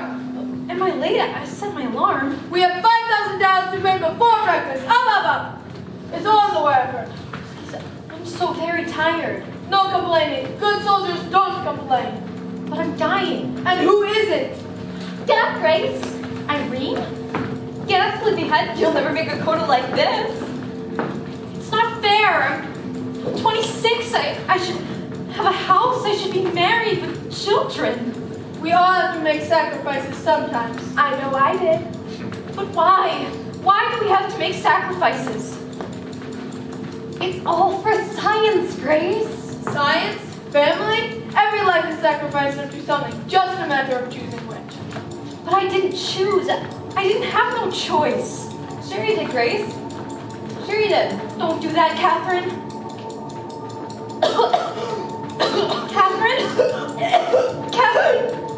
Now look what you did, Grace. She's bleeding all over the tile. I'm sorry, I shouldn't have said anything. No problem. What's one more dead dial painter?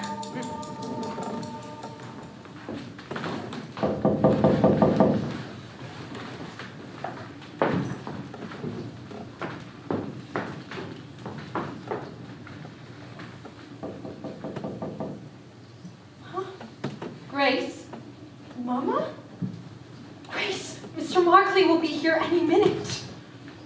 Mr. Markley? He's bringing the papers for you to sign. Did you fall asleep? Has Miss Wiley been by? Miss Wiley? About Catherine. She said she was going to come by. Did she come by? She might have. Don't know. Someone came to the door a while ago. I think your brother answered it. Look, Grace, you gotta get ready. Catherine went back to the hospital last night. I know, dear. I know. After you talk with Mr. Markley, we'll go over there and see how she is. Now, put a comb through your hair. I dreamt she died. Grace, don't speak of such things. If she dies, it's over. We're 3 months behind on the mortgage, Grace. I know that. You can't let this go on. $1,500. It's not even a year's wages. It's better than nothing, ain't it? Is that all I'm worth? Better than nothing? Of course not, sweetheart. But we've got to be realistic. At the rate things are going now, you'll never make it inside that courtroom. And even if you do, you can't prove nothing. Mr. Barry thinks we can. Mr. Barry ain't paying the bills. There's the doctors and the bank and the coal man. We can't expect folks to treat us like charity just because you're sick. I'm not asking for charity, Ma. I just want what's owed to me. Grace, I know it feels like you're letting Catherine down, but if she decided to take the company's offer, would you hold it against her? No, you wouldn't. Now we'll take that check and pay the bills, and whatever's left, you and Tom can have. A little something to get you started. There's nothing to start, Ma. Why do you have to be so hard on Tommy? Ma, please. Can't you see? You just can't face the thought of you not being with us. I have to face it. Why can't he? Do something with your hair, Grace.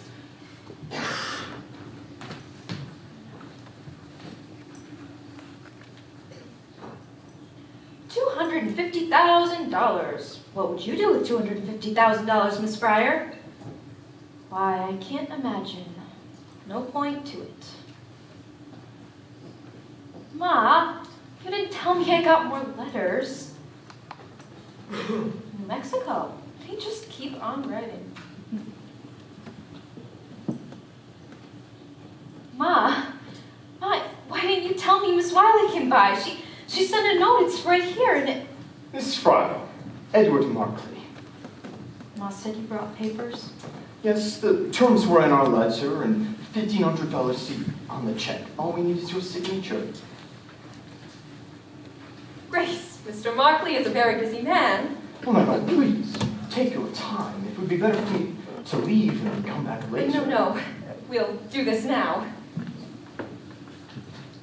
What's hold harmless? It would mean you hold the company harmless from any further action. No more lawsuits? Correct. Is that just me or anybody in my family? Your entire family precludes a wrongful death action also. This is a confidential settlement. Yes. You didn't say nothing about it being confidential. It's standard for most of legal settlements. We like to keep our privacy and your privacy also. It cuts both ways. You keep quiet about the terms of the settlement, and so do we. That seems fair. Need a pen? I have another question. Grace, Mr. Markley already explained the settlement to you, Ma. I don't mind. What's contributory negligence? It's not in that one. It's in the other papers you filed when we did the lawsuit. It said that the company's defense was the statute of limitations and contributory negligence. I don't understand, miss. It means it's our fault, don't it? It's a standard defense. I wouldn't take it personally. How else am I supposed to take it? Mr. Markley, Grace has had an awful headache all day. If you could just leave the papers. Maybe he can just answer my question. Why are you doing this? Why didn't you tell me about Miss Wiley? You already made up your mind. Did she She'd only tried to talk you out of it. What did she say about Catherine? Mr. Markley, I can take the papers and... Mom!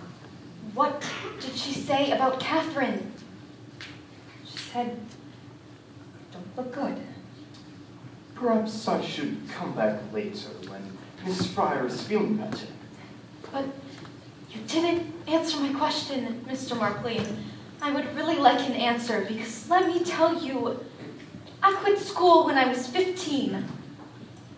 I went to work because my folks needed the money. And at your factory, they told us what to do, when to do it, how to do it. And my family didn't raise me to make trouble, so I didn't make trouble. I did what I was told, and how do you get contributory negligence out of that? It's a standard defense. There is nothing standard about what happened to me. We deeply regret your situation, but there's nothing that can tie your case to the U.S. Radium Corporation. Then why are you giving me this money? It's humanitarian. Humanitarian? Mr. Markley, I'll take the papers and... Humanitarian? Month after month you put us off. Delay after delay, knowing how sick we were, how tired and desperate. Humanitarian. You are waiting for us to die. Grace, please, stop this now. Mom, one by one I watched all of my friends get sick and die in the most horrible way possible, and you expect me to be grateful for any spare change they throw at me? This is a very generous offer under the circumstances, and it won't be on the table for much longer. What do you mean? Well, Miss Fryer has 24 hours to sign the settlement, or we will be forced to revoke it permanently. Grace, he's lying. Pardon, Miss? You mean to tell me that if I don't sign this now, but I come back a week from now and say that I changed my mind, you'd still rather go to court and take your chances that a judge won't look at me and I'd win on sympathy alone? 24 hours. You're just trying to bully me. We'll take that for a no. We'll see you in court. Yes, you will. You and Mr. Reader both, even if you have to carry me in there, you will see me. You call that man back. I am going to court, Mom. What are you trying to prove? You know you can't win. I want them to look at me. I want them to look at me and tell me how it was my fault that I got sick working in their factory. And what will that get you? What? All my life I have done what other people told me to do. I quit school because you wanted me to. I put that brush in my mouth because Mrs. McNeil told me to. Never once did I say, please, can I go back to school? Or, please, I don't like the taste of this paint. I never asked questions, even though I knew, Mom. I knew something was wrong. Every night, I would lay in my bed, look at my dress hanging on the back of the closet door, all aglow. My shoes on the floor, my hairbrush and my comb on the dresser. So much light, Mom. So much light. Don't you see? I never asked. They knew I wouldn't. That is what they were counting on.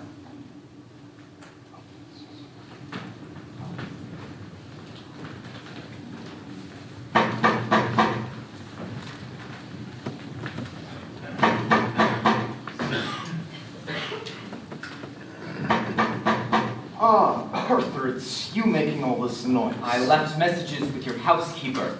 I know you got my messages. As we are no longer in business, I thought it was best not to reply. So this is what that's all about. How about some tea to calm your nerves? You didn't tell us the paint was poisonous. You didn't tell anyone. Not me, not Dan. I didn't know. You didn't know. You invented the paint, and you didn't know. How could you lie like that? I didn't know until it was too late. I could put you through that wall! Maybe you should, but you will not. Calm yourself, sit down, and have some tea. I wasn't the technical man. You were the technical man. Yeah, I was the technical man. I was a salesman. I sold watches. Yes, and a very good one at that. Very good head for the business.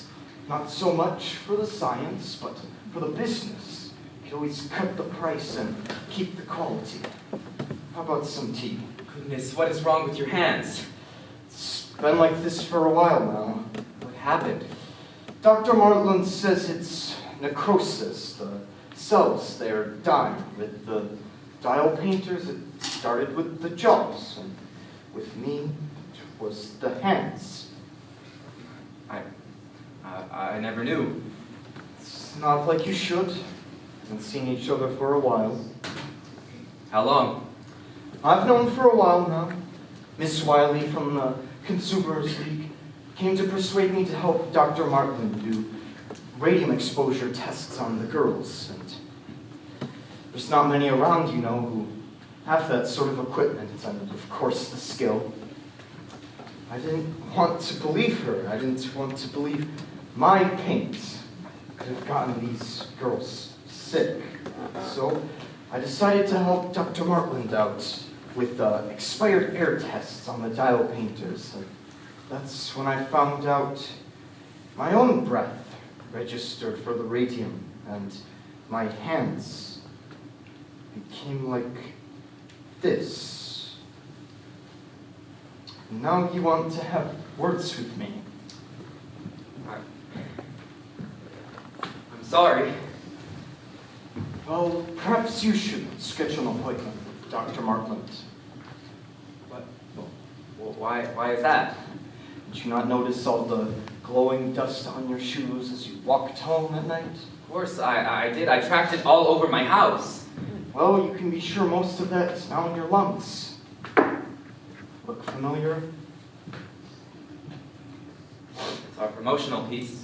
Very good promotional piece. How many new sales do you think it accounted for? I didn't track it exactly, but I'd like to think it helped our medical market quite a bit. Turn to the last chapter.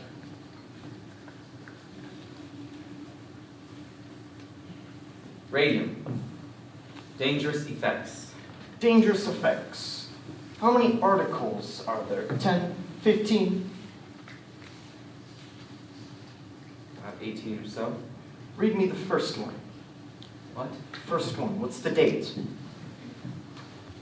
1906. 1906. You're going to court soon, and you plan to testify that the company could not have known about the dangers, but when your own book says that it does, how can you say that you did not know? Well, I never read the book. What's this? I never read the book. I hired an outside man, and I just glanced at the galleys. I never read the book. How do you mean you never read the book? It was a standard arrangement. An outside company arranged the piece, and they were responsible for its contents. Which you never read. I think you'll find, Mr. Barry, that very few company presidents read their promotion word for word. It has your name on it. You authorized the book's release, and you have approval of all the content. I entrusted Mr. Lee with our promotional pieces at the time. Now, Mr. Reader, you testified that you started at the U.S. Radium Corporation in 1918. Yes, as a plant manager. And you held this position for how long? 4 years. 4 years. So in those 4 years, how often did you venture to the studio? Every day. Every day. So you must have seen the girls point the brushes on their lips. I don't recall. You don't recall. You're saying you went into the studio every day and you never saw a single girl put a brush on her lips? I said I don't recall. You don't recall? What you do recall, Mr. Reader, is you're an awful young man to have such a faulty memory. Objection. I withdraw. No more questions. Mr. Markley, your witness? We have no further questions for this witness. All right, gentlemen, please approach. I'm ready to issue my ruling. Your Honor, we object to present I realize that, defense. Mr. Markley, but this proceeding is determined standing. Now, I have heard enough these past 2 days to make that determination. The radium in the bones of these girls is an ongoing source of poison in their system. Nothing your witness can say will change that, will it? Our witnesses are prepared to testify that the company could not have known about the danger. Mr. Markley, in the interest of justice, I'm asking that the defense proceed without calling any witnesses. We can conclude this hearing today, and you can schedule the case for trial. All right, Your Honor. Okay, I therefore rule that the statute of limitations has not been exhausted, and these girls have standing to sue. One more thing, Your Honor. I have a very busy schedule with 2 cases pending, and one of our key witnesses has experienced a scheduling conflict and will not be able to testify until the end of the summer. Your Honor! He cannot appear until September. I'm sorry, Your Honor, but this chief key witness is associated with the Institute of Higher Learning, and it's the busiest time of year for him. Mr. Markley is responsible for that Your Honor, situation. you He is just the one had a demanding wave continuous of our delays. witness here. Surely you will not have us put forth our defense without our key witness. Fine, Mr. Markley. The case is scheduled for September. This hearing is adjourned. Markley, why can't Flynn appear? He's going to Europe. Europe? He's known about this for months. How could he?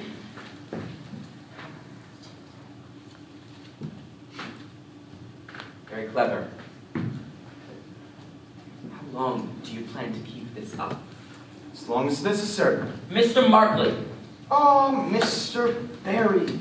Congratulations. I never thought the court would take it. You know full well these girls can't wait until September. One is so ill she can't even appear in court. My client has the right to make his defense. I promise you that one way or another we will find our way in the doctor and your expert witness will be. The girl is still staring at me. I wouldn't worry about it. She's looking at me like I planned this. How do I let her know I didn't want any of this to happen? You don't. You don't make her understand. You don't talk to her. Markley, she looks like death. They all look like death, Arthur. Grace? Smiley. That man, he won't look at me. He won't ever look at me. He just looks right past me like I'm not even here. It doesn't matter, Grace. He heard you.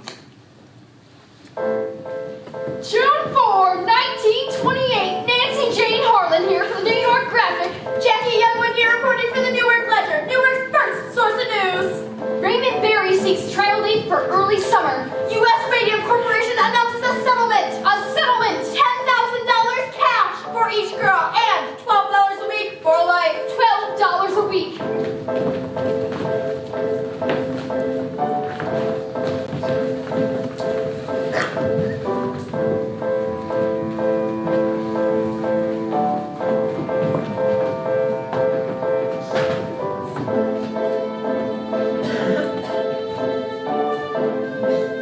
The company also agrees to pay the medical expenses of each girl for the remainder of her life. And the girls have submitted to a periodic examination by a panel of physicians yet to be appointed. Questions? What led to the settlement? Is this an admission of responsibility? What about other pending cases? It was purely for humanitarian reasons that the company agreed to the settlement. We admit no liability whatsoever. Where does the company go from here? The U.S. Radium Corporation is pleased to have brought this lengthy litigation to a close, and we look forward to many more years serving our customers and this community. That's C.B. Lee, President. Catherine Wiley of the New Jersey's Consumers League. Our press statement. Miss Wiley, are you pleased with the outcome? Yes, I'm relieved these girls are finally getting the compensation they deserve. However, I'm more relieved that the issue of radium poisoning has been brought to the public awareness. Thank you, Miss Wiley. By the way, that's Wiley with one L and Catherine with K. Well, Edward, looks like we're back to business. So, what's the game plan? Didn't I tell you? I have a buyer for all the tailings that are piling up behind the building on Alden Street. Oh. Some contractor in Montclair needs a little infill. Well, that's perfect.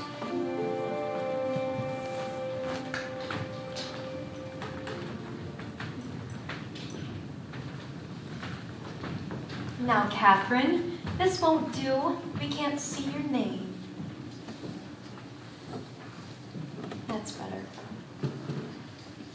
Well, Catherine, I brought my watercolors today. It's a beautiful day. The leaves are starting to turn, but it's still warm. Too warm for a sweater. There's a slight breeze. A fine day to paint. Thought I might find you up here. We're right. It's quiet up here. Yep. If you can rest in peace, this is the place to do it, huh? I guess it is. What do you call those? Watercolors. I'm pretty weak when it comes to landscapes, though. It's good, Grace. It's nice. First thing I bought with my settlement money. Got some watercolors and got some oils, too. Big spender. And then I bought a car. I didn't know you could drive. I can't. But my brother's gonna teach me. He's the one who drove me up here today. Grace, if you want to learn how to drive, I teach you. It's okay. You've got other things to do now. You heard about that? Orange just isn't that big. So, Grace, I meant to tell myself. That's why I came up here. It's okay. I'm happy for you. I'm happy for both of you. No hard feelings then? I don't have time for that. I'm glad it worked out for you, Grace. Are you glad? You don't think you backed down too soon, do you? We didn't back down. They backed down.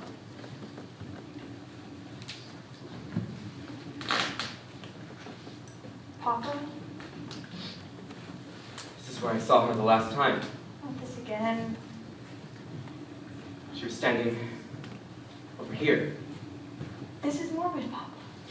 She was standing there for a while, and she didn't see me at first, but then something made her look. Oh my. No wonder Mama won't come for a drive with you anymore. This is how you spend your Sundays? She was staring at me, but I looked away. Just like at the courthouse that day. He can't bring himself to look at me. You need to find another hobby. Retirement isn't good for you. My heart was pounding, Harry. I never knew what I would say to her if I had the chance, and suddenly there she was. I had a chance.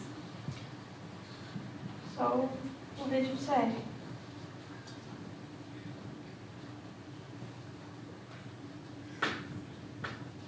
I couldn't get myself to speak. It's almost like he's afraid to look at me.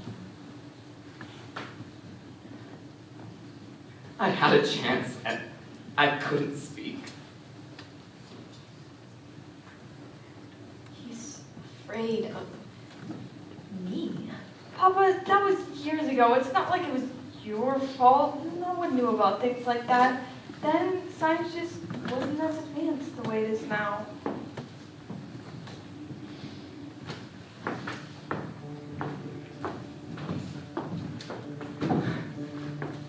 I think back on those days, and I try and think, how could it have happened? How could it have happened? I remember so clearly walking up the stairs to the studio at Alden Street. At the top, there was a wide, high window. The slant of light hitting the floor.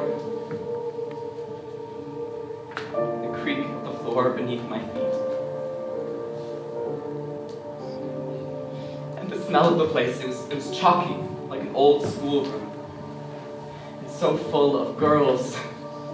Schoolgirls, really, all bent to the task in their plain green smocks.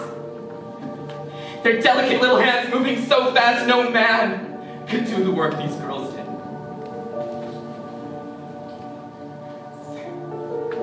So fast. So delicate. their paintbrushes, moving from the dials to the paint, to the dials to their lips.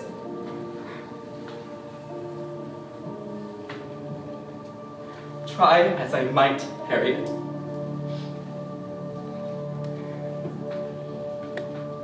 Try as I might.